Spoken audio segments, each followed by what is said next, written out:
Hello, everyone. It's been a while since I've done lives.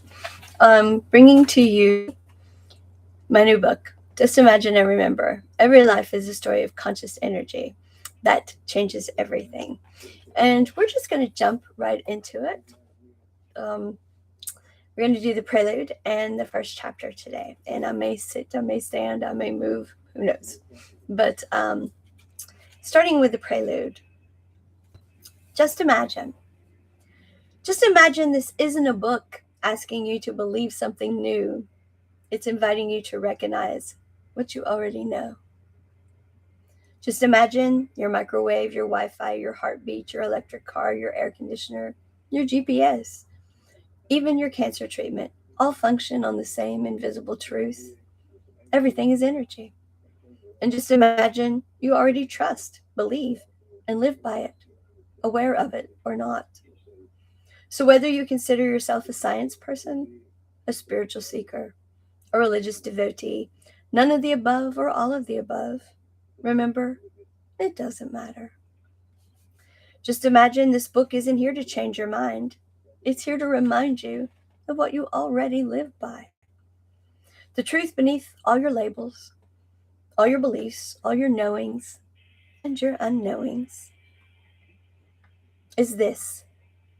Everything is energy, including you, and that changes everything. Just imagine you don't have to start over or become something else. You're simply going to remember how to be what you already are. So no matter how you've come to this book, this page, this moment, or this now, just imagine this story was already in motion before you opened the book. And now you're ready to remember. I often talk about that when we were told we were energy, it's kind of like being a house, all right? Think of yourself as having a house. Everybody's house is made of wood. And everybody goes to the stores and they all buy supplies for their wooden houses, all right? And then one day, any day, the 24-hour news media frenzy is everybody's houses, even yours, is made of brick. And so you go to the store like any good person would, the store you've been trusting to take care of you and your house for forever. And you say, newsflash was all houses, everything is made of brick. But I've been taking care of mine and buying things here like it's wood. And the people at the store, good people, say, oh, yes, it's true. Every structure we thought was wood, but it's brick. And so some structures, the science structures, the school structures, the church structures, just some structures, we're going to take care of those differently. But your house, we're going to keep doing it the same. And because you trust them, or because you're so busy with life, or because it's just easier not to change things, you're like, whew, what a relief. Okay. Just keep doing the same things. Yeah. Don't change a thing. Or maybe kind of change some things along the way, but don't worry about it right now. It'll come to you. All right. And so you just go on taking care of your house like it's wood. When you've been told every structure is brick. Does that make any sense? Well, that's pretty much what happened when we were told, at least back in the middle 1800s, that everything, including you, me, everything is energy. Science changed. Everything changed. Math changed. School changed. Religions. Everything changed in ways we may have seen or didn't see. Healthcare changed. Everything changed.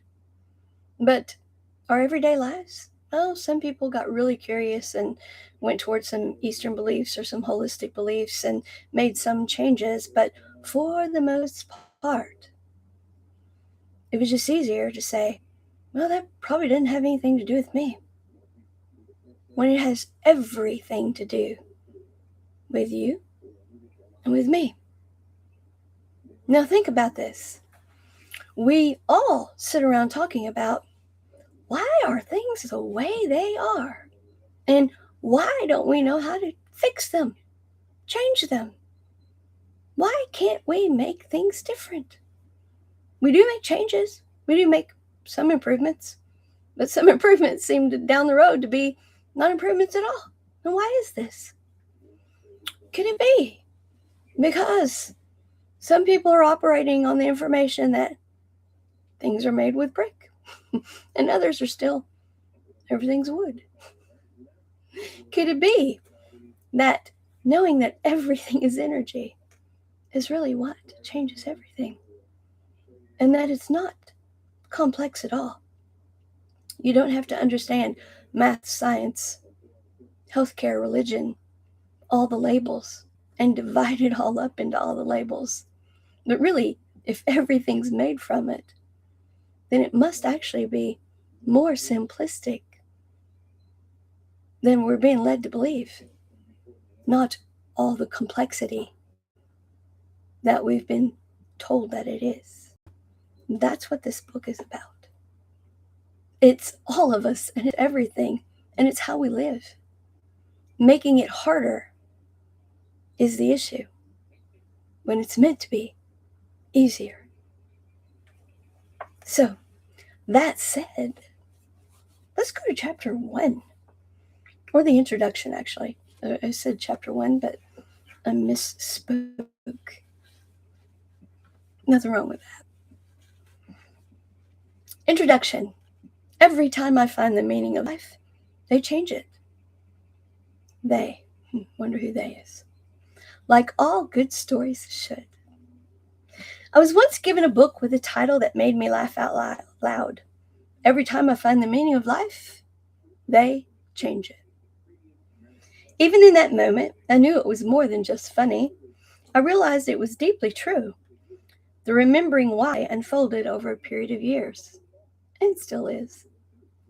The meaning of life does keep changing, not because life is difficult or hard, not because people are flaky, but because everything is energy, and energy never stops moving. We were raised to believe that meaning was something you found. Once you figured it out, your life, your story would lock into place. The truth was fixed, linear, and final. But energy doesn't work that way, and neither do you. You're not here to figure it out once and be. You're here to live a story that keeps being and becoming. Not from the chaos of constant change, but from the conscious awareness of how to live as what we are. Conscious energy. Because every life is a story, but we're not meant to hold on to all the aspects of story so tightly. Our lives are a story of energy in motion. Always choosing, always progressing, always expanding. All energy is frequency. And once you realize that your frequency is the story, your story, everything changes. Story isn't the past, it's the pulse. We're taught that story means past, or that once it was in motion, it was set as if already written. That it was something to define ourselves by, hold on to, a role to play, retell, and protect. But that's the loop, that's the trap, and that's how we get stuck. When you treat a story like a scrapbook, you start worshiping the page instead of the pulse. You start quoting old lines instead of writing new ones.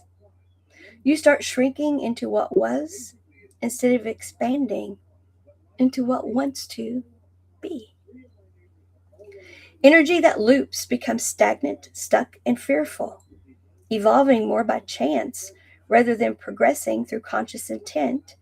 Energy, everything, thus the story, becomes unhealthy. Thriving energy does not evolve. It progresses by spiraling, and spiraling requires a willingness to feel forward, expanding upon what still feels good, but letting go of what does not. Not to live in the past, not to solve, not to prove, not to perfect, just to feel what's true now. This isn't about ripping up past. It's about respecting what you've created and choosing to spiral upward from it, not back into static or distortion. Conscious creation means remembering why the story, your story, and all it touches matters. Not just that it shapes your life, but that it lives through you. With every new line, you're either harmonizing the field or fragmenting it. Somewhere along the way, we were taught that story had to be dramatic to be meaningful, that excitement had to come with conflict, danger, competition, anxiety, etc. I call it trauma, drama, blame, shame, woulda, coulda, shoulda. Got a whole chapter on it. That importance meant tension. That feeling forward was reckless if it meant letting go of what others thought. That it was better if things just remain the same, just stay the way it's always been, or if we just left well enough alone. Or that the whole point of life was challenges to overcome, problems to solve, and the survival of, or not, pain. All types: physical, mental, emotional, spiritual, financial, crisis of individuality, sovereignty of self. Thus the cliche, what doesn't kill you makes you stronger.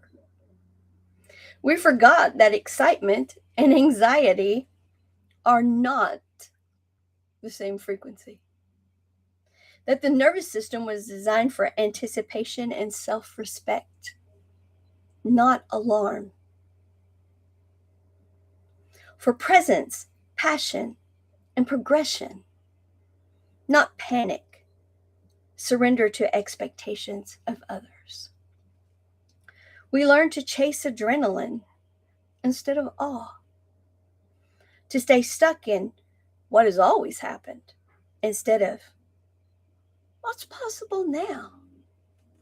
We divided everything: medicine from energy, science from soulfulness, truth from feeling, our source from ourselves. We turned story into blame. We turned feeling into shame. We turned motion into competition. We turned life into proving. All of this certainly created stories in every life, in everything. Here it comes, my favorite line. Trauma, drama, blame, shame, woulda, coulda, shoulda. But that was never the real story we came here to live. The real story, your story, isn't about holding on to what is hurting or keeping up with an expected performance. It's not about who's right, who's winning, or who's suffering the most. It's about resonance. And resonance doesn't need a villain, a rescuer, or a prize. It only needs authenticity. It only needs you to be your true frequency. You're not here to be dramatic. You're here to be electric, magnetic.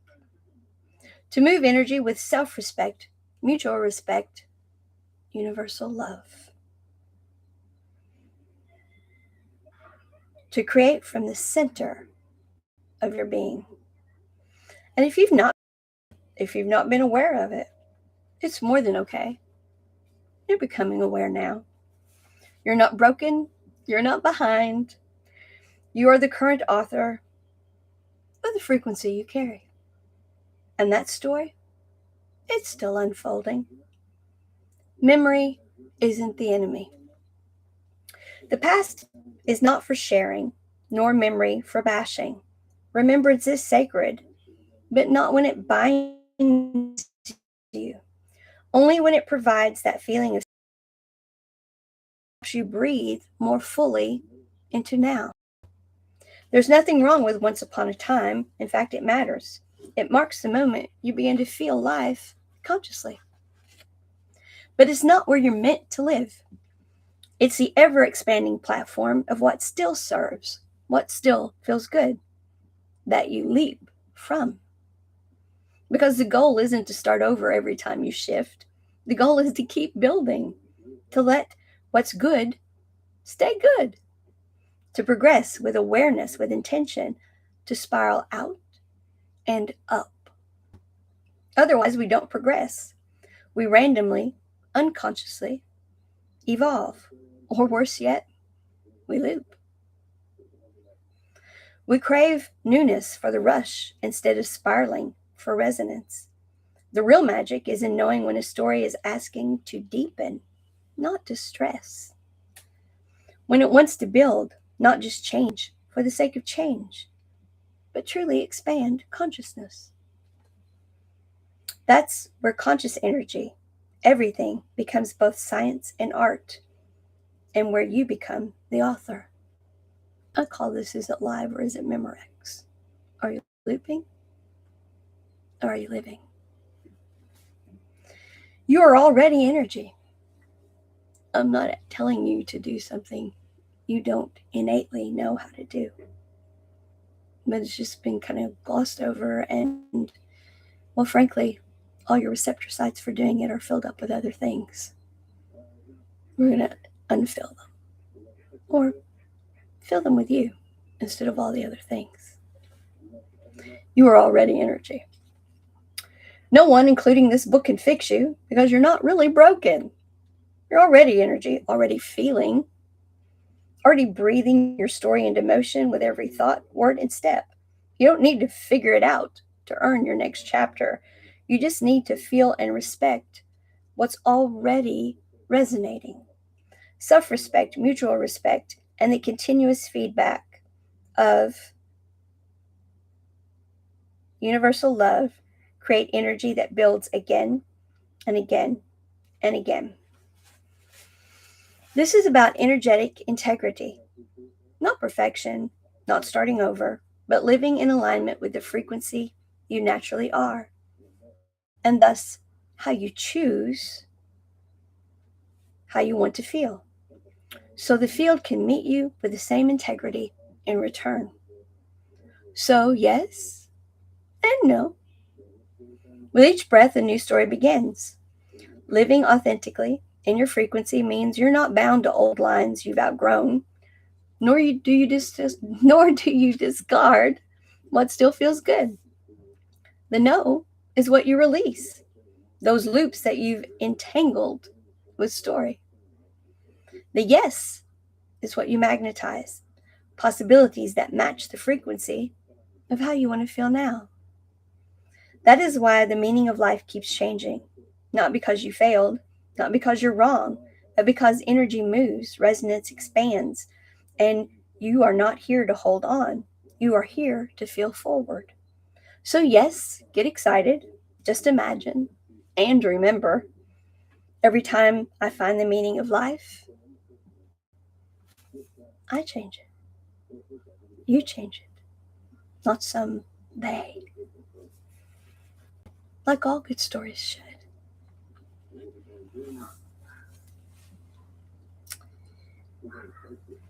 This magnetizing we're talking about here, this yes and this no, we're already a set frequency. You are energy. The issue is there are so many layers, so many things that we have. Sorry about that, folks. Thought that was on silent. that we have coming toward us, that we are letting in, that we have let in, that we're holding on to, etc., etc., etc., that are not our natural frequency, that fill up the receptor sites, the reception areas of our natural frequency, that those all block what is really us. Okay? And then what is really us is automatically trying to get to us, because energy doesn't need to be regulated or policed. Energy, everything, is doing its darndest to be what it really is. What is really us, and naturally should be coming toward us because we are naturally a certain frequency, is doing its darndest to get to us. And those things that truly don't belong in our lives, they're doing their darndest to get away. That's energy that is being deflected. It doesn't belong here. It doesn't want to stay here. That's why it doesn't feel good to us. That's why emotions don't feel good. That's why we feel physically ill. That's why finances tank.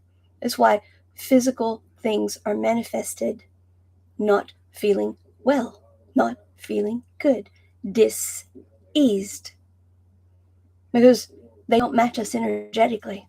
But we hold on to them for dear life because our stories, our past, what we've been told, the way the world works, says we're supposed to.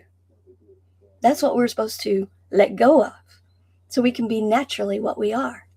And when we do that, then we're in energetic flow state. And what naturally should come in, well, we don't have to work at that. We just are that. And the more we enjoy that, the more of it comes in. And the more of it that comes in, the more momentum we have, and the more of it comes in.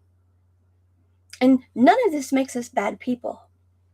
When we are being authentically who and what we are, we're creating fields of potentiality for others to do the same.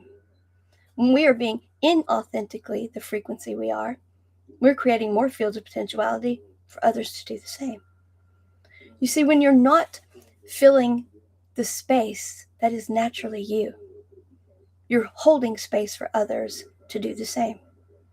You're in a job you don't really like, but you're so good at it. No, you're not. You don't like it at all.